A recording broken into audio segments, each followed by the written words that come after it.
ancient land of Egypt, the Hebrew people had lived for centuries in bondage and slavery, toiling under the iron fists of the Egyptian rulers. The Pharaoh was afraid of their growing numbers and worried they might become powerful enough to overthrow them. And so he decreed that every Hebrew baby boy be cast into the river to put an end to his fears. This was a dark time for the Hebrew people. But all was not yet lost.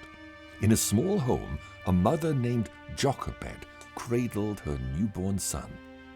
She knew the Pharaoh's decree and the danger she would put herself in if she disobeyed his commands, but she could not bear to lose him.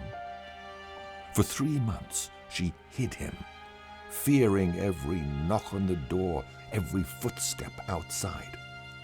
But the time came when she could no longer hide him.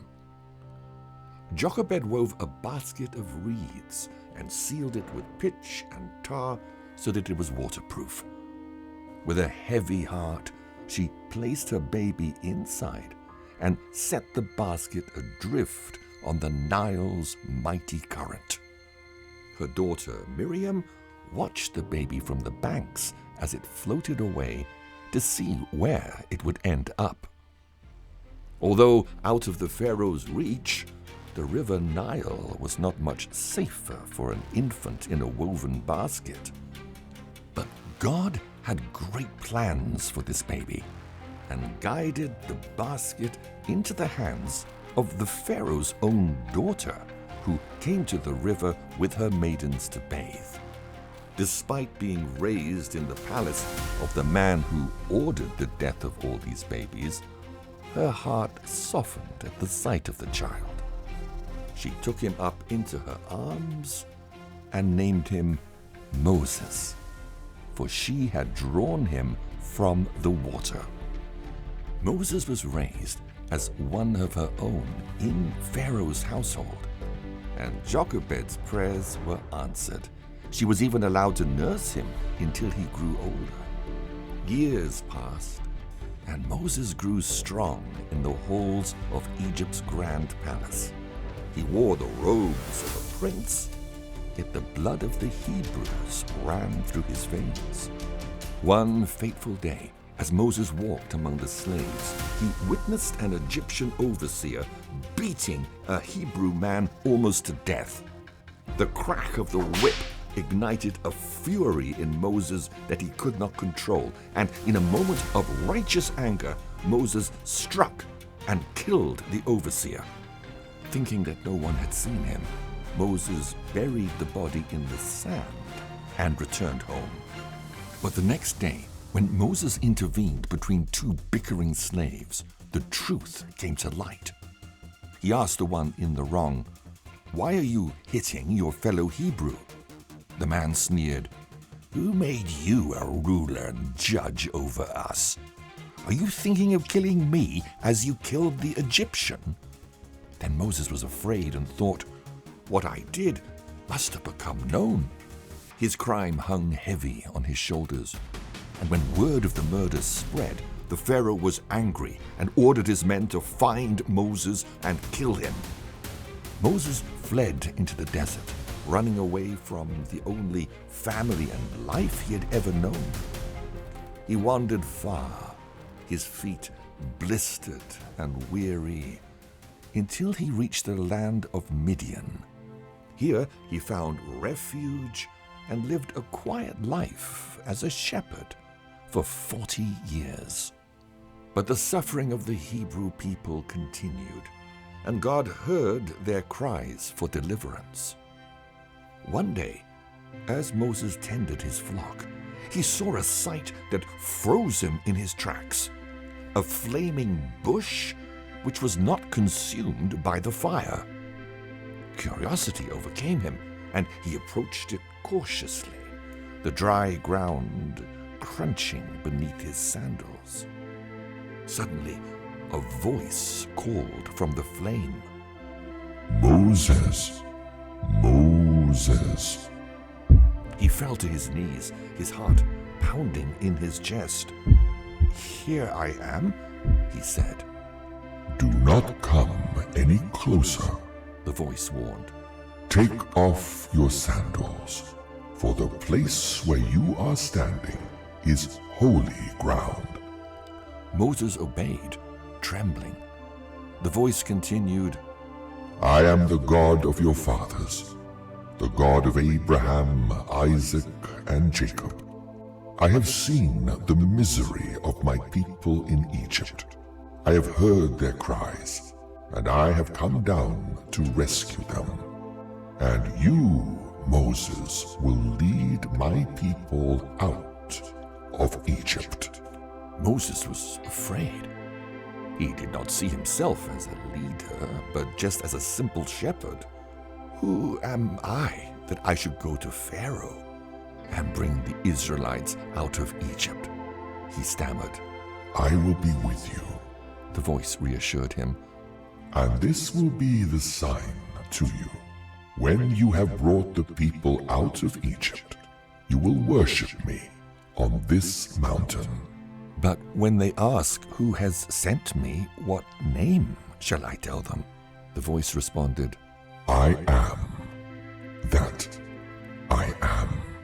Still, Moses doubted. But what if they don't believe me? The voice instructed him to throw his staff to the ground, and as it struck the earth, it transformed into a serpent. Moses was very afraid, but at God's command, he reached out and grabbed the serpent by the tail, and it turned back into his trusty staff. And just in case this miracle was not enough, God told Moses to put his hand on his chest and then take it out again. To his horror, his hand had turned white with leprosy. But when he returned his hand to his chest, the disease miraculously vanished. Moses was not yet convinced of his authority, however, and told God that he was not good at speaking publicly.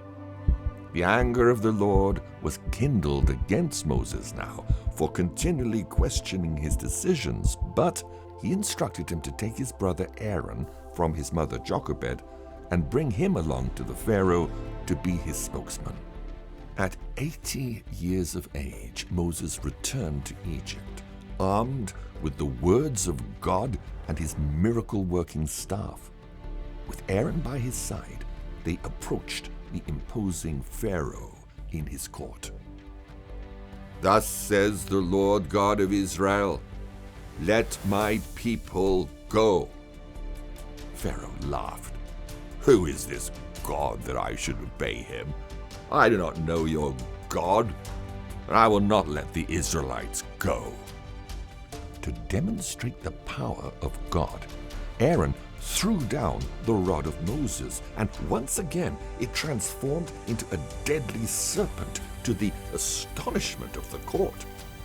The Pharaoh's magicians had a trick or two up their sleeves, however, and were able to do the same. But God was not about to be outdone, and Moses' serpent showed its superiority by devouring the others whole.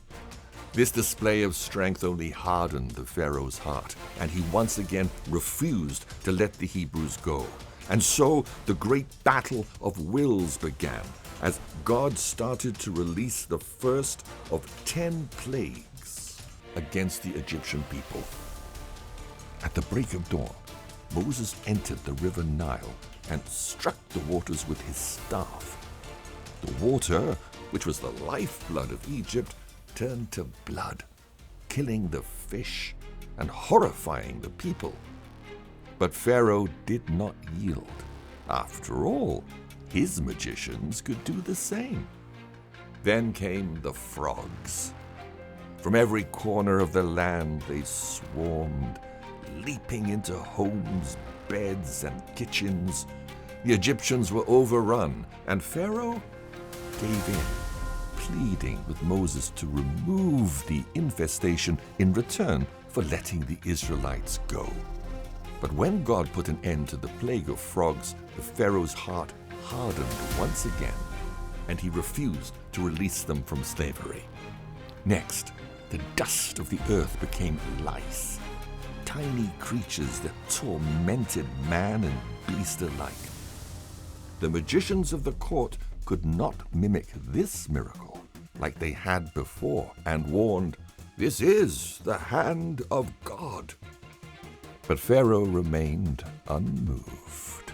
Then flies descended, a mass of swarming insects that darkened the skies and filled every household. The land stank of decay as the flies overwhelmed the people and livestock. Even Pharaoh could not stand this plague, and he entreated Moses to call off the flies in return for letting the Israelites go. Sure enough, however, when the flies left, the Pharaoh broke his promise again, and the Israelites remained in captivity. A pestilence then swept through the land, killing off all the cattle and livestock in Egypt, but not a single animal of the Hebrews died. And yet still, Pharaoh would not give in. Then came boils, painful, festering sores that broke out on the skin of every Egyptian, from the lowest servant to the most noble ruler. The magicians themselves could not even stand before Moses because of the pain. But Pharaoh's heart remained hardened. After the boils, hail and fire rained down from the heavens, striking down crops, trees, and men alike. Seemingly broken, Pharaoh summoned Moses and begged him to stop the storms. This time, he said, he really would let his people go. But once the hail relented, the stubborn ruler refused to honor his word, and the Israelites were not given their freedom. Locusts came next, devouring what little remained of Egypt's crops and leaving the land barren and broken. You can guess what happened next. Pharaoh gave in, God took away the plague, and Pharaoh took back his promise. Then followed darkness. A darkness so thick you could actually feel it. For 3 days, Egypt was plunged into endless night, the sun blotted out. But Pharaoh's heart remained cold, and he refused to let the Israelites leave with their flocks, like Moses insisted. And then came the final, most tragic plague. The angel of death swept through Egypt, claiming the firstborn of every household which was not marked with the blood of a lamb. From the palace to the poorest homes, wails of grief filled the night, and Pharaoh's own son, the heir to his throne, was among the dead. At last, Pharaoh truly broke. "Go," he whispered, his voice hollow. "Leave my land." With great rejoicing and celebration, Moses led the Hebrews out of Egypt and marched towards freedom. God showed them where to go by giving them a pillar of cloud by day and a pillar of fire by night to lead the way. But no sooner had they left than Pharaoh's heart was hardened once again. With his great army of chariots, he pursued them all the way to the edge of the Red Sea. The waters stretched out before the Hebrews like a wall, and fear seized the people as they saw the dust of Pharaoh's chariots rising in the distance. But Moses stood firm, raising his staff high, stretching his hand over the Red Sea. A mighty wind began to blow, and the sea began to part, the waters towering on either side like walls of glass. The people of Israel stepped forward on dry ground and crossed to the other side. Encouraged by their success, Pharaoh's chariots raced after them. But as the last of the Hebrews crossed to safety, Moses stretched out his hand once more. The sea roared back into place, swallowing the might of Egypt's army in a furious crash. The Hebrews stood on the far shore, watching in awe as the waters settled. The nightmare of their slavery and suffering was over. Moses had truly shown the power of the Almighty, and none could now doubt that he was God's chosen leader. At last, the Israelites were safe and free. For now.